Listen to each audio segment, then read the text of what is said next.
Capítulo 2. La fe de los mártires. Cuando Jesús reveló a sus discípulos la suerte de Jerusalén y los acontecimientos de la segunda venida, predijo también lo que habría de experimentar su pueblo desde el momento en que Él sería quitado de en medio de ellos, hasta el de su segunda venida en poder y gloria para libertarlos. Desde el Monte de los Olivos vio el Salvador las tempestades que iban a azotar a la iglesia apostólica, y penetrando aún más en lo porvenir, su ojo vislumbró las fieras y desoladoras tormentas que se desatarían sobre sus discípulos en los tiempos de oscuridad y de persecución que habían de venir. En unas cuantas declaraciones breves, de terrible significado, predijo la medida de enemistad que contra el Redentor se despertara.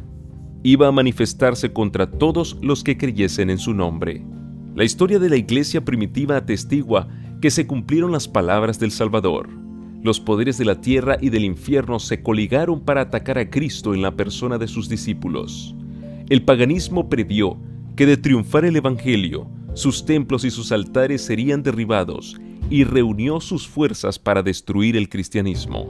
Encendióse el fuego de la persecución. Los cristianos fueron despojados de sus posesiones y expulsados de sus hogares. Todos ellos sufrieron gran combate de aflicciones, experimentaron vituperios y azotes, y a más de esto prisiones y cárceles. Hebreos 10:32, 11:36. Muchos sellaron su testimonio con su sangre, nobles y esclavos, ricos y pobres, sabios e ignorantes, todos eran muertos sin misericordia.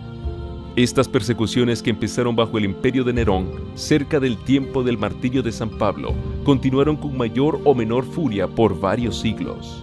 Los cristianos eran inculpados calumniosamente de los más espantosos crímenes y eran señalados como la causa de las mayores calamidades, hambres, pestes y terremotos. Como eran objeto de odios y sospechas del pueblo, no faltaban los delatores que por vil interés estaban listos para vender a los inocentes. Se los condenaba como rebeldes contra el imperio, enemigos de la religión y azotes de la sociedad. Muchos eran arrojados a las fieras o quemados vivos en los anfiteatros. Algunos eran crucificados, a otros los cubrían con pieles de animales salvajes y los echaban a la arena para ser despedazados por los perros. Estos suplicios constituían a menudo la principal diversión en las fiestas populares. Grandes muchedumbres solían reunirse para gozar de semejantes espectáculos y saludaban la agonía de los moribundos con risotadas y aplausos.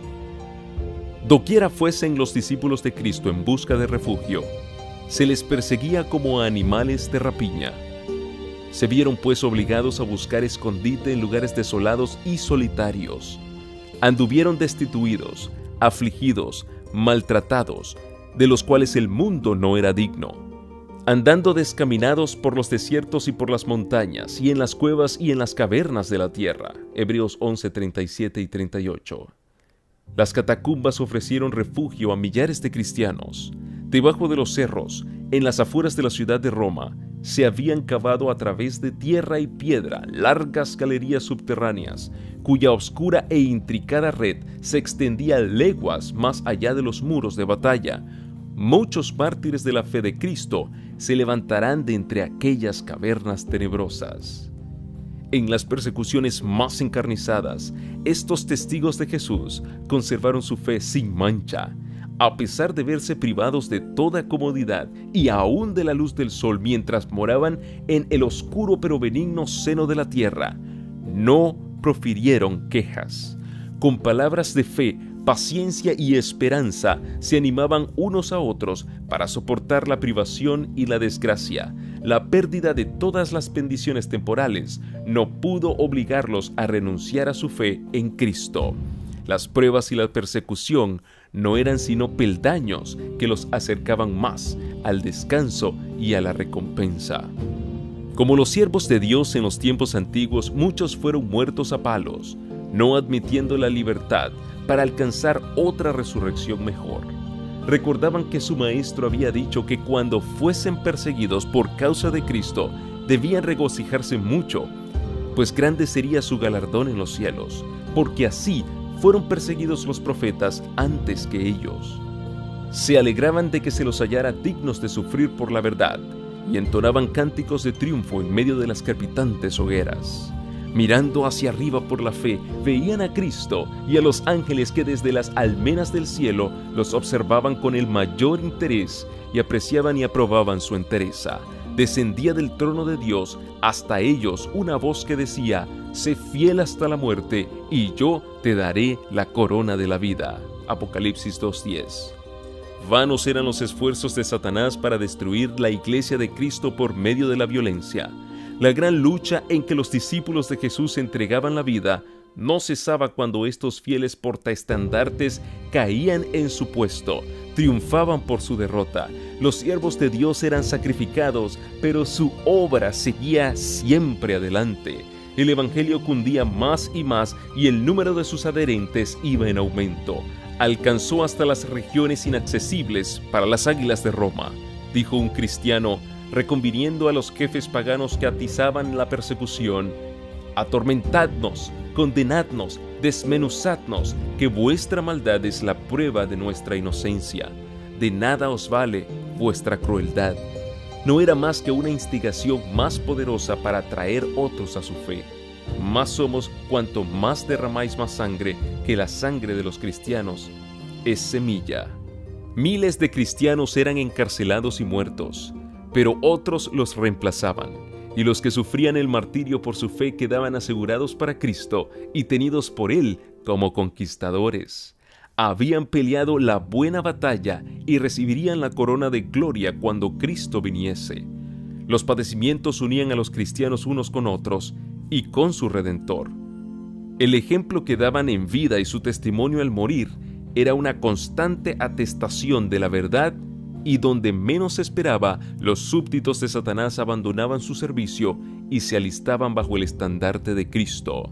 En vista de esto, Satanás se propuso oponerse con más éxito al gobierno de Dios, implantando su bandera en la iglesia cristiana. Si podía engañar a los discípulos de Cristo e inducirlos a ofender a Dios, decaerían su resistencia, su fuerza y su estabilidad, y ellos mismos vendrían a ser presa fácil. El gran adversario se esforzó entonces por obtener con artificios lo que no consiguiera por la violencia. Cesó la persecución y la reemplazaron las peligrosas seducciones de la prosperidad temporal y del honor mundano. Los idólatras fueron inducidos a aceptar parte de la fe cristiana, al par que rechazaban otras verdades esenciales. Profesaban aceptar a Jesús como Hijo de Dios y creer en su muerte y en su resurrección, pero no eran convencidos de pecado ni sentían necesidad de arrepentirse o de cambiar su corazón. Habiendo hecho algunas concesiones, propusieron que los cristianos hicieran las suyas para que todos pudiesen unirse en el terreno común de la fe en Cristo. La iglesia se vio entonces en gravísimo peligro, y en comparación con él, la cárcel, las torturas, el fuego y la espada eran bendiciones. Algunos cristianos permanecieron firmes declarando que no podían transigir. Otros se declararon dispuestos a ceder o modificar en algunos puntos su confesión de fe y a unirse con los que habían aceptado parte del cristianismo, insistiendo en que ello podría llevarlos a una conversión completa. Fue un tiempo de profunda angustia para los verdaderos discípulos de Cristo. Bajo el mando de un cristianismo falso, Satanás se introducía en la iglesia para corromper la fe de los creyentes y apartarlos de la palabra de verdad. La mayoría de los cristianos consintieron al fin en arriar su bandera y se realizó la unión del cristianismo con el paganismo. Aunque los adoradores de los ídolos profesaban haberse convertido y unido con la iglesia, seguían aferrándose a su idolatría y solo habían cambiado los objetos de su culto por imágenes de Jesús y hasta de María y de los santos. La levadura de la idolatría, introducida de ese modo en la iglesia, prosiguió su funesta obra. Doctrinas falsas, ritos supersticiosos y ceremonias idolátricas se incorporaron en la fe y en el culto cristiano. Al unirse los discípulos de Cristo con los idólatras, la religión cristiana se corrompió y la iglesia perdió su pureza y su fuerza. Hubo, sin embargo, creyentes que no se dejaron extraviar por esos engaños y adorando solo a Dios, se mantuvieron fieles al autor de la verdad.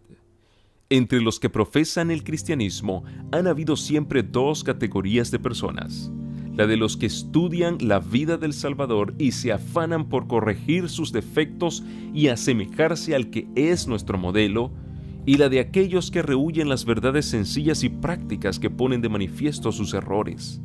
Aún en sus mejores tiempos, la Iglesia no contó exclusivamente con fieles verdaderos, puros y sinceros. Nuestro Salvador enseñó que no se debe recibir en la Iglesia a los que pecan voluntariamente. No obstante, unió consigo mismo a hombres de carácter defectuoso y les concedió el beneficio de sus enseñanzas y de su ejemplo para que tuviesen la oportunidad de ver sus fallas y enmendarlas. Entre los 12 apóstoles hubo un traidor. Judas fue aceptado no a causa de los defectos de su carácter, sino a pesar de ellos. Estuvo unido con los discípulos para que, por la instrucción y el ejemplo de Cristo, aprendiese lo que constituye el carácter cristiano y así pudiese ver sus errores, arrepentirse y con la ayuda de la gracia divina purificar su alma obedeciendo a la verdad. Pero Judas no anduvo en aquella luz que tan misericordiosamente le iluminó.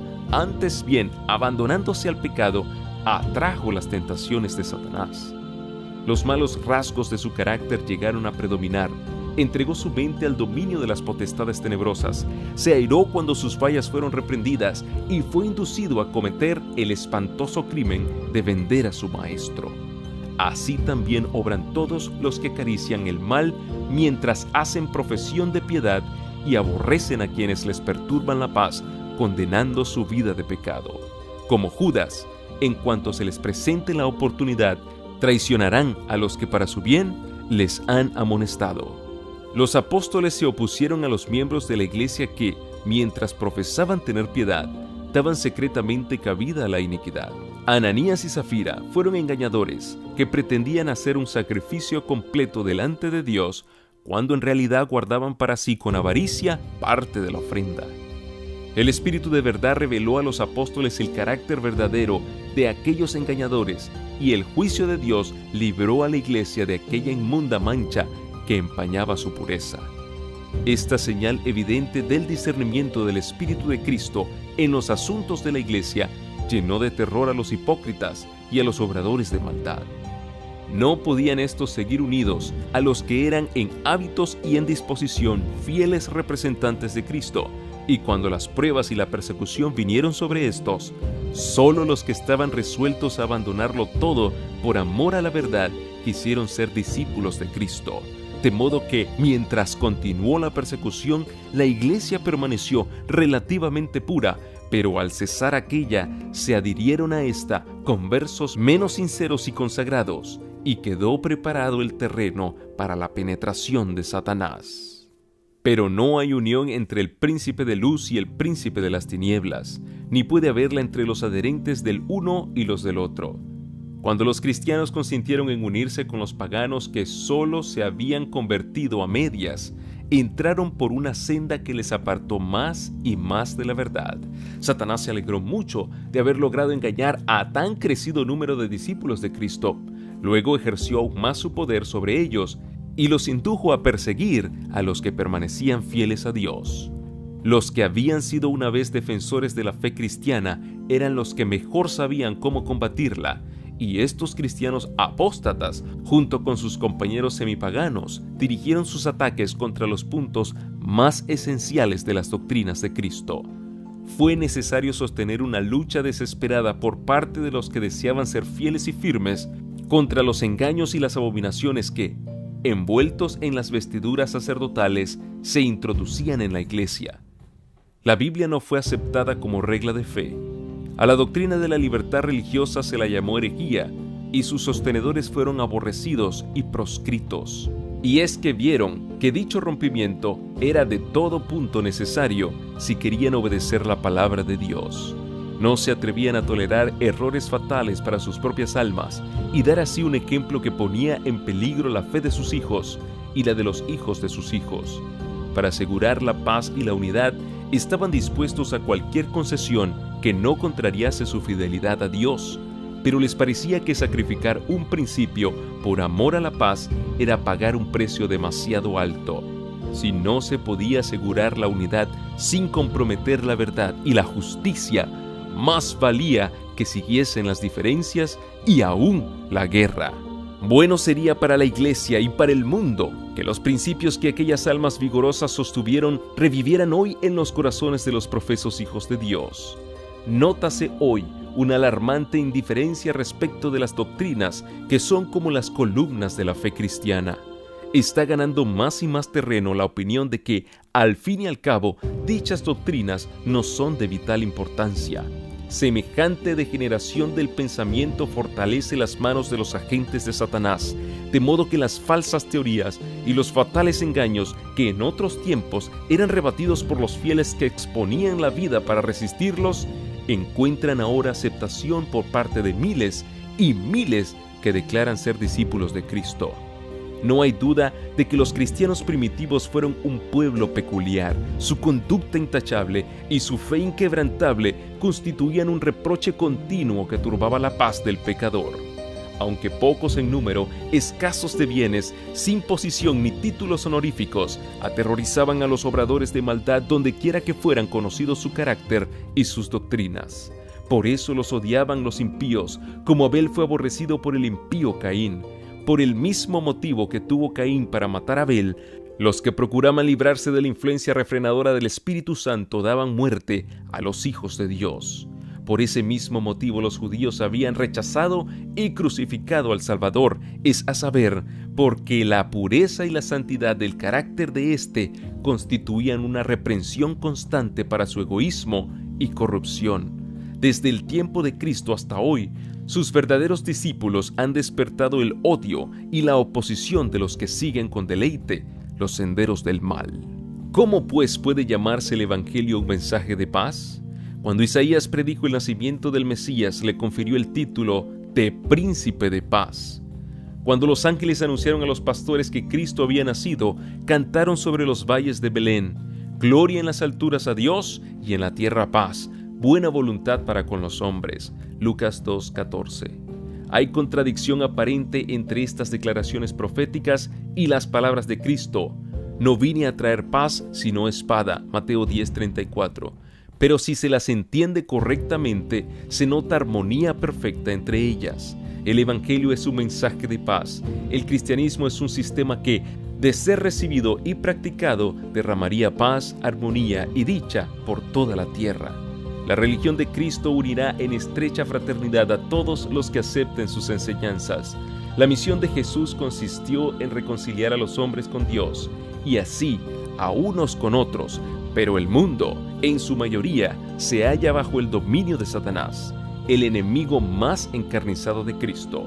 El Evangelio presenta a los hombres principios de vida que contrastan por completo con sus hábitos y deseos, y por esto se rebelan contra él.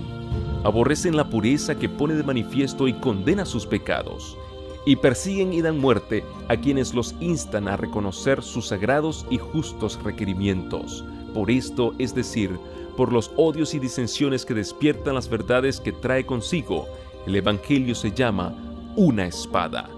La providencia misteriosa que permite que los justos sufran persecución por parte de los malvados ha sido causa de gran perplejidad para muchos que son débiles en la fe. Hasta los hay que se sienten tentados a abandonar su confianza en Dios, porque Él permite que los hombres más viles prosperen, mientras que los mejores y los más puros sean afligidos y atormentados por el cruel poderío de aquellos. ¿Cómo es posible, dicen ellos, que uno que es todo justicia y misericordia y cuyo poder es infinito tolere tanta injusticia y opresión? Es una cuestión que no nos incumbe. Dios nos ha dado suficientes evidencias de su amor y no debemos dudar en su bondad porque no entendamos los actos de su providencia. Previendo las dudas que asaltarían a los discípulos en días de pruebas y oscuridad, el Salvador les dijo: acordaos de la palabra que yo os he dicho. ¿No es el siervo mayor que su Señor? Si a mí me han perseguido, también a vosotros perseguirán. Juan 15:20. Jesús sufrió por nosotros, más de lo que cualquiera de sus discípulos pueda sufrir al ser víctima de la crueldad de los malvados. Los que son llamados a sufrir la tortura y el martirio no hacen más que seguir las huellas del amado Hijo de Dios. El Señor no tarda su promesa, 2 de Pedro 3:9. Él no se olvida de sus hijos, ni los abandona, pero permite a los malvados que pongan de manifiesto su verdadero carácter para que ninguno de los que quieran hacer la voluntad de Dios sea engañado con respecto a ellos. Además, los rectos pasan por el horno de la aflicción para ser purificados y para que por su ejemplo otros queden convencidos de que la fe y la santidad son realidades y finalmente para que su conducta intachable condene a los impíos y a los incrédulos. Dios permite que los malvados prosperen y manifiesten su enemistad contra Él, para que cuando hayan llenado la medida de su iniquidad, todos puedan ver la justicia y la misericordia de Dios en la completa destrucción de aquellos. Pronto llegará el día de la venganza del Señor, cuando todos los que hayan transgredido su ley y oprimido a su pueblo recibirán la justa recompensa de sus actos, cuando todo acto de crueldad o de injusticia contra los fieles de Dios será castigado como si hubiera sido hecho contra Cristo mismo. Otro asunto hay de más importancia aún, que debería llamar la atención de las iglesias en el día de hoy. El apóstol Pablo declara que todos los que quieren vivir piamente en Cristo Jesús padecerán persecución, 2 de Timoteo 3:12. ¿Por qué entonces parece adormecida la persecución en nuestros días? El único motivo es que la iglesia se ha conformado a las reglas del mundo y por lo tanto no despierta oposición. La religión que se profesa hoy no tiene el carácter puro y santo que distinguiera la fe cristiana en los días de Cristo y sus apóstoles. Si el cristianismo es aparentemente tan popular en el mundo, ello se debe tan solo al espíritu de transigencia con el pecado, a que las grandes verdades de la palabra de Dios son miradas con indiferencia y a la poca piedad vital que hay en la iglesia. Revivan la fe y el poder de la iglesia primitiva, y el espíritu de persecución revivirá también, y el fuego de la persecución volverá a encenderse.